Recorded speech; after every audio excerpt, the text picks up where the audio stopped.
और हमारे पास आज एक कहानी है जो शुरू तो होती है एक बड़े आम से हाई स्कूल रियूनियन से, लेकिन पहुंच कहीं और ही जाती है। कहानी है दो पुराने दोस्तों की, लूसी और पैमेला, जो 7 साल बाद मिल रहे हैं।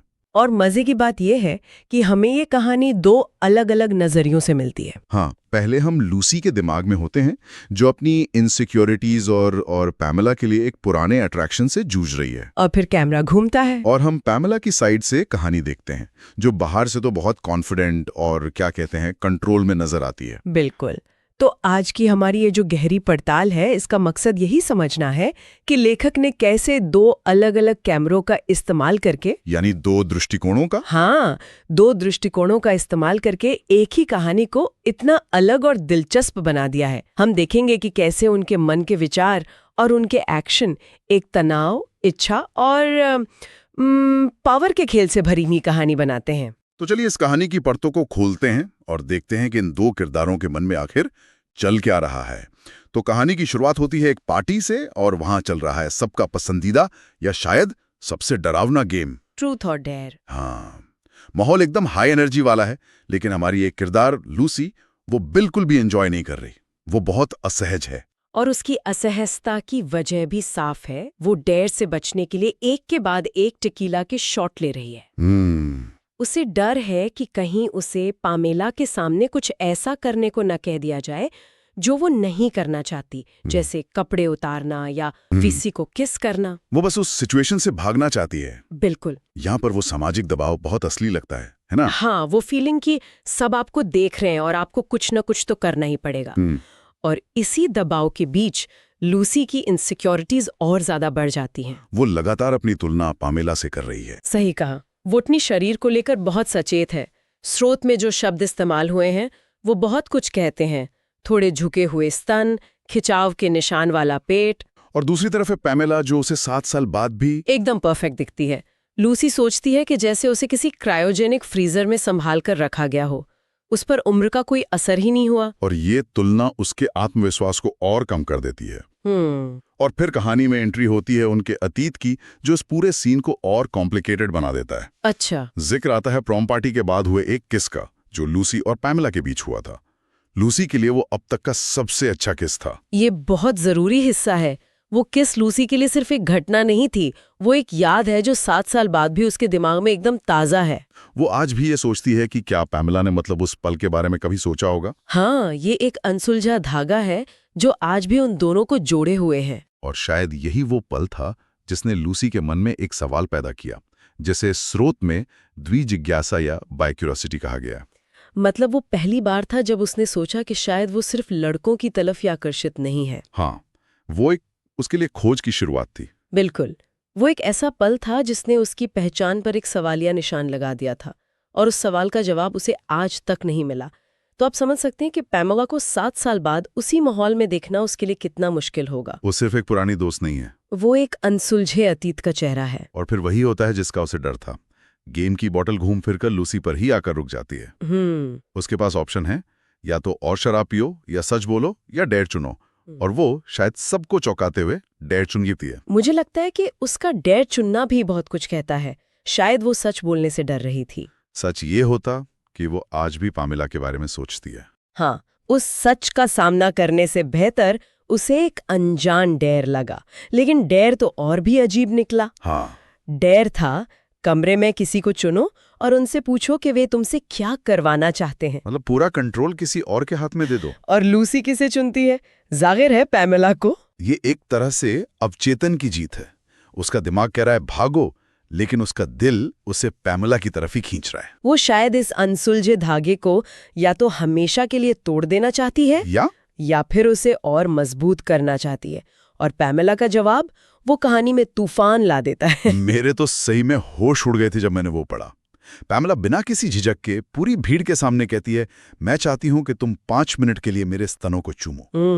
एक पल के लिए तो कमरे में सन्नाटा छा गया होगा। ये कहानी का सबसे बड़ा टर्निंग पॉइंट है।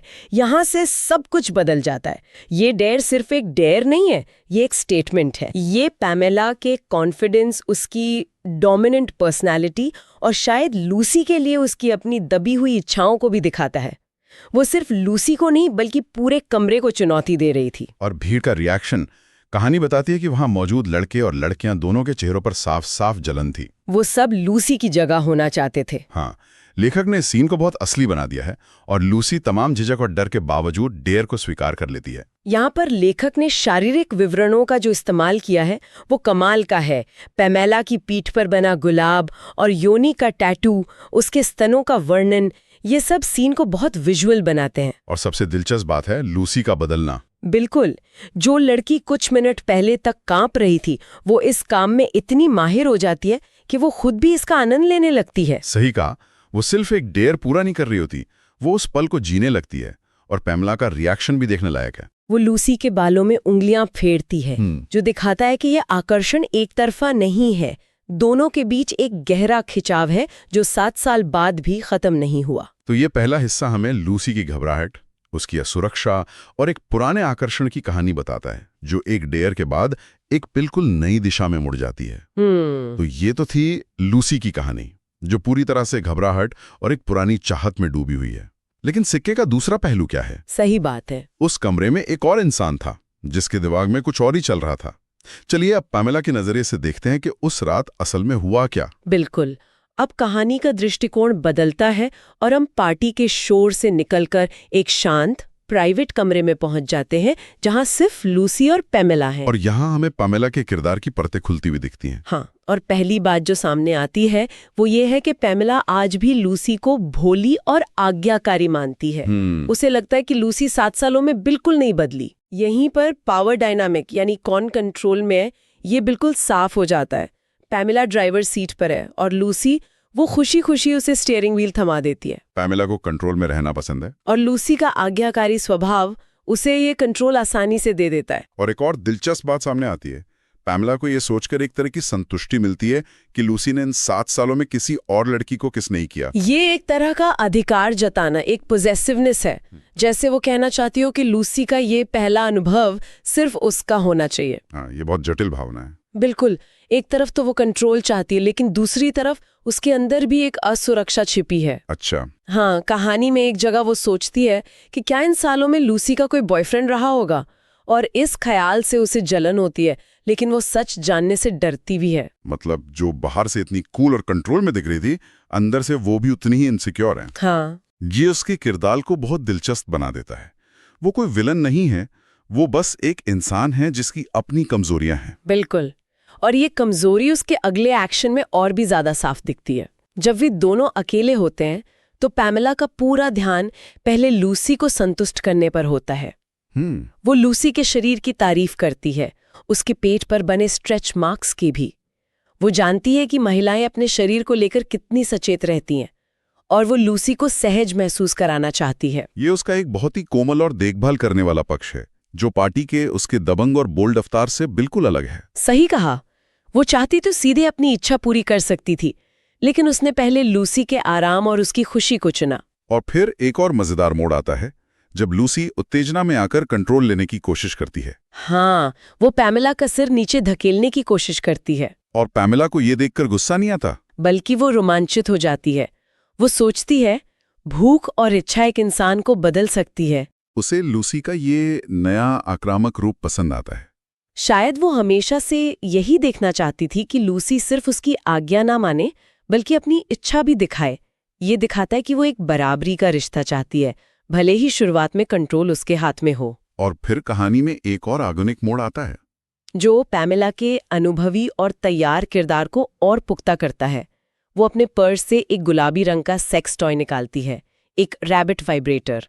मतलब पैमेला पूरी तैयारी के साथ रियूनियन में आई थी। हाँ, वो कोई चांस नहीं लेना चाहती थी। ये सीन बहुत कुछ कहता है। एक तो ये कि पैमेला अपनी सेक्सुअलिटी को लेकर बहुत ओपन और कॉन्फिडेंट है, और दूसरा ये लूसी के भोलेपन को फिर से सामने लाता है। सही पकड़ा। लूसी उसे देखकर एक बच्चे की तरह पूछती है, क्या तुम इसे मेरे अंदर डालने वाली हो? उसका ये सवाल दिखाता है कि वो इस दुनिया से कितनी अनजान है, जबकि पैमेला इस दुनिया की माहिर खिलाड़ी है। और पैमेला का जो हाबुन के रिश्ते की पूरी डायनामिक को एक लाइन में बता देता है। वो बस इतना कहती है, मुझ पर विश्वास करो, तुम्हें ये पसंद आएगा। और लूसी के लिए इतना ही काफी होता है। वो तुरंत मान जाती है। ये दिखाता है कि उन दोनों के बीच भरोसा कितना गहरा है और वो पावर डायनामिक फिर से अपनी जगह पर आ जाता है। और कहानी का अंतिम दृश्य, जहां दोनों एक साथ चरम सुख तक पहुंचते हैं, उसे लेखक ने एक ऑर्केस्ट्रा की तरह बताया है, जहां उनके शरीर एक लय में है, एक दूसरे की जरूरतों को समझ रहे हैं।